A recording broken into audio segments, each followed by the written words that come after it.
Assalamualaikum warahmatullahi wabarakatuh. Perkenalkan, nama saya Surya Rizky Nabila. Saya dari jurusan Ekonomi Pembangunan Universitas Muhammadiyah Riau. Jadi di sini saya akan mengulang materi dari bab 2 sampai bab 6, yaitu dengan mata kuliah pengantar manajemen dengan dosen Pak Jeki Al-Bisri SPFM. Bisa ketinggalan ya.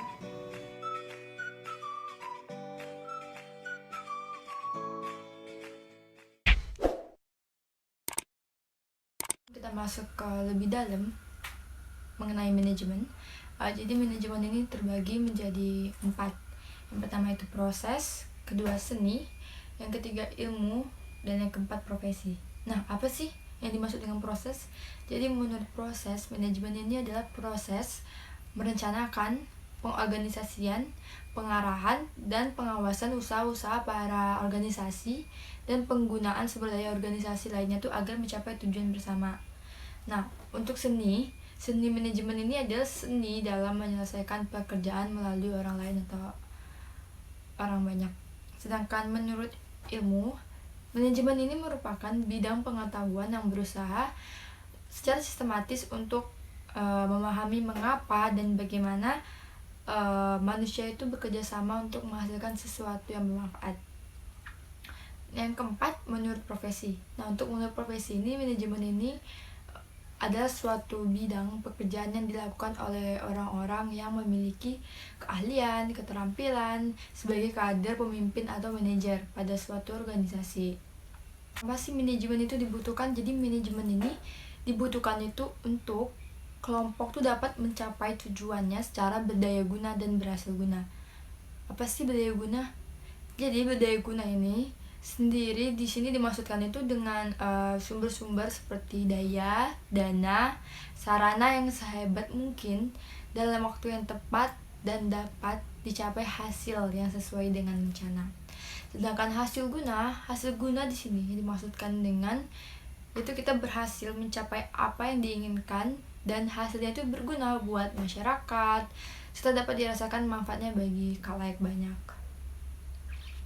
Untuk fungsi manajemen ini adalah seperti aktivitas merencanakan, mengorganisasikan, memimpin, mengendalikan, seperti mengendalikan aktivitas bisnis dalam suatu organisasi atau perusahaan. Ngomong-ngomong soal organisasi, jadi organisasi bisa kita simpulkan yaitu suatu perkumpulan 2 orang atau lebih yang dimana saling bekerja sama untuk mencapai tujuan yang diinginkan. Nah, dalam organisasi ini pasti adanya terdapat manajer. Jadi manajer ini sendiri dimaksud adalah seorang anggota organisasi yang memadukan atau mengintegrasikan dan mengkoordinasikan pekerjaan orang lain. Jadi manajer ini terdapat berbagai tingkatan. Yang pertama, lower manager atau manajer pertama. Manajer pertama ini bertanggung jawab terhadap pekerjaan karyawan operasional. Nah, tidak membawakan ke manajer lain. Sedangkan yang kedua adalah manajer middle. Jadi manajer middle ini dia tetap hormat terhadap manajer senior, tapi dia juga tetap melakukan pekerjaan-pekerjaan seperti manajer pada umumnya. Dan yang ketiga itu top manager atau manajer puncak. Jadi manajer ini bertanggung jawab atas seluruh manajemen dari organisasi. Jadi mereka tuh menetapkan kebijakan operasional dan pedoman interaksi organisasi dengan lingkungannya. Teori manajemen. Jadi teori manajemen ini terdapat beberapa evolusi teori yang dimana pertama dikenal dengan aliran manajemen ilmiah. Yang kedua itu sering dikenal dengan namanya aliran teori organisasi klasik. Ketiga, aliran tingkah laku. Yang keempat, ilmu manajemen. Kelima, pendekatan sistem. Dan yang terakhir, pendekatan kontingensi. Nah, untuk yang pertama, sering dikenal dengan aliran manajemen. Aliran manajemen ini tuh muncul setelah negara-negara di Eropa Barat dan Amerika itu dilanda revolusi industri yang terjadi pada awal abad ke-20. Jadi teori ini muncul sebagian dari kebutuhan untuk meningkatkan produktivitas. Menurut oleh Frederick W. Taylor, yaitu Time and Mission Study Work System and 4 prinsip dasar manajemen ilmiah. Lalu teori ini nih berpindah ahli atau dianut oleh Harry Egan, yaitu kerjasama yang saling menguntungkan antara tenaga kerja dan manajemen. Jadi seksi ilmiah tenaga kerja, sistem insentif untuk merangsang produktivitas karyawan dan organisasi, lalu dan penggunaan instruksi kerja yang terperinci. Nah, kemudian teori ini dianut oleh Frank and Lillian Gilbert. Frank dan Lillian Gilbert ini berhasil menciptakan micromotion yang dapat mencatat setiap gerakan yang dilakukan oleh pekerja dan lamanya waktu yang dihabiskan untuk melakukan setiap gerakan tersebut. Teori kedua yaitu aliran teori organisasi klasik. Jadi aliran ini tuh mendefinisikan manajemen sesuai dengan fungsi-fungsi manajemen.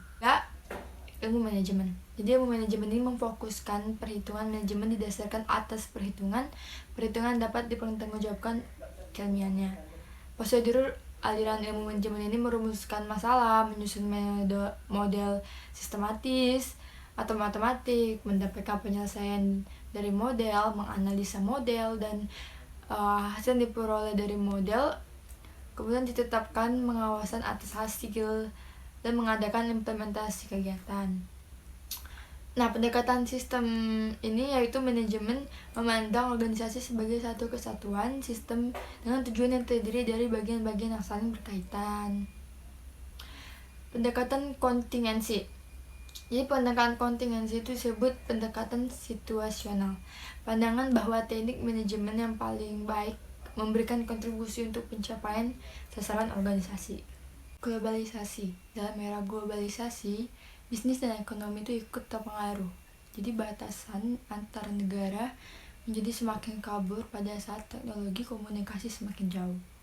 Hal ini mendorong banyak pelaku bisnis untuk masuk ke bisnis global.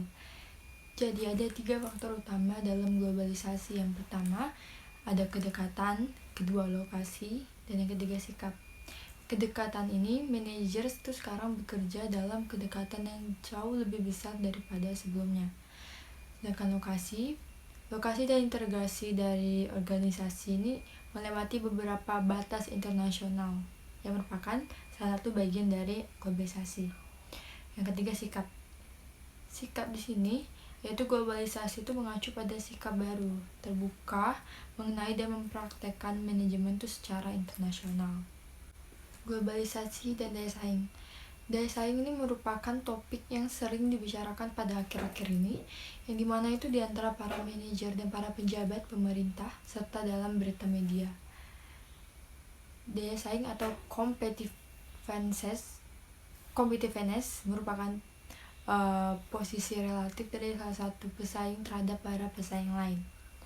Kemampuan bersaing ini memungkinkan suatu keadaan sebuah perusahaan itu untuk memperoleh keuntungan yang lebih tinggi dari rata-rata dalam industri tertentu.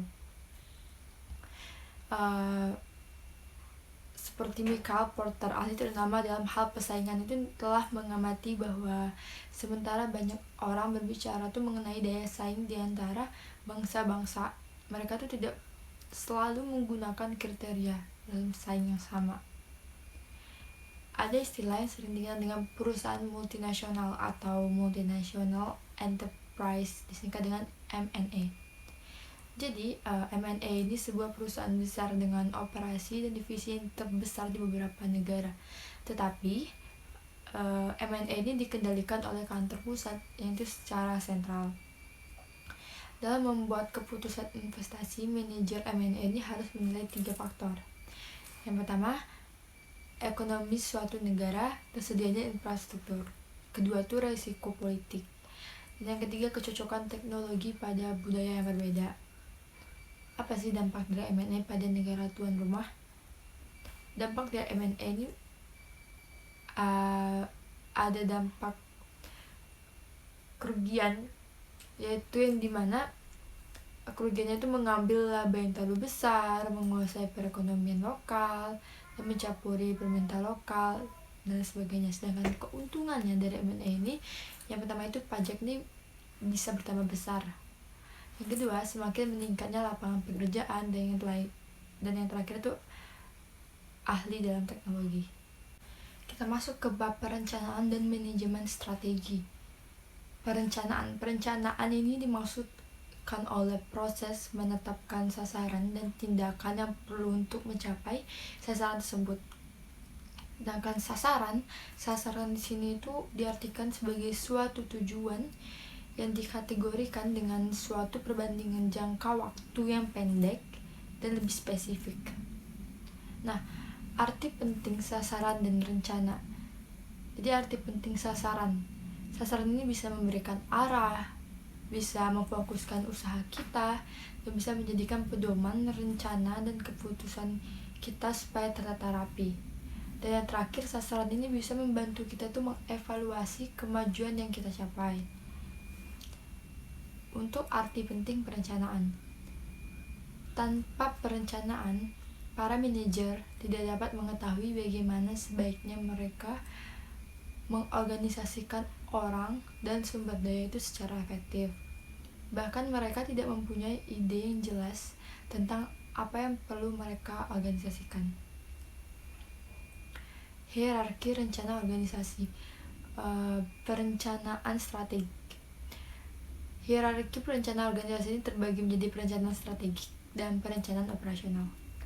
Perencanaan strategik sendiri yaitu rencana yang didesain oleh manajer pada tingkat tinggi untuk memenuhi sasaran organisasi secara luas. Sedangkan perencanaan operasional ini malah rencana yang terperinci tentang kebutuhan untuk mengimplementasikan strategi itu ke dalam kegiatan harian. Nah, hierarki perencanaan ini kita bagikan menjadi tiga urutan. Yang pertama, misi.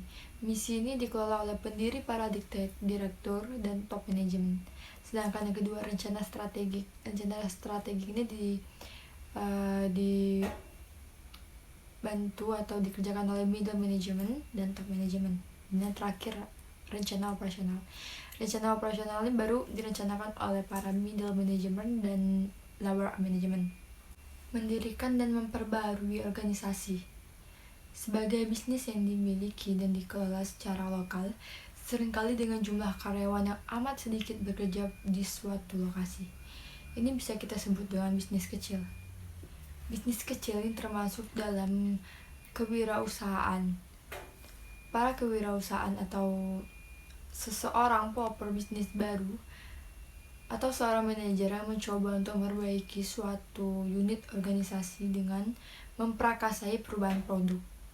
Jadi fungsi yang spesifik untuk wirausahawan ini adalah kemampuan yang mengambil faktor-faktor produksi seperti lahan, tenaga kerja, modal, dan menggunakannya untuk memproduksi barang dan jasa. Nah, apa sih perbedaan antara kewirausahaan dan manajemen? Jadi menurut Paul H. Wilken, kewirausahaan itu mencakup upaya mengawali perubahan dalam produksi, sedangkan manajemen itu mencakup koordinasi proses produksi yang sudah berjalan. Jadi bisa kita lihat dari Paul sudah ada perbedaan yang sangat jelas. Nah, untuk manfaat dari kewirausahaan ini yang salah satu itu ada 4. Yang pertama itu pertumbuhan ekonomi. Jadi bisa dapat mempertumbuhkan ekonomi yang terpuruk. Yang kedua, produktivitas. Yang ketiga, teknologi, produk dan jasa baru. Yang keempat, ada perubahan pasar. Sekian hasil materi yang saya presentasikan mengenai pengantar manajemen. Jika saya ada kesalahan kata atau kekurangan kata, mohon dimaafkan. Saya akhiri dengan wassalamualaikum warahmatullahi wabarakatuh.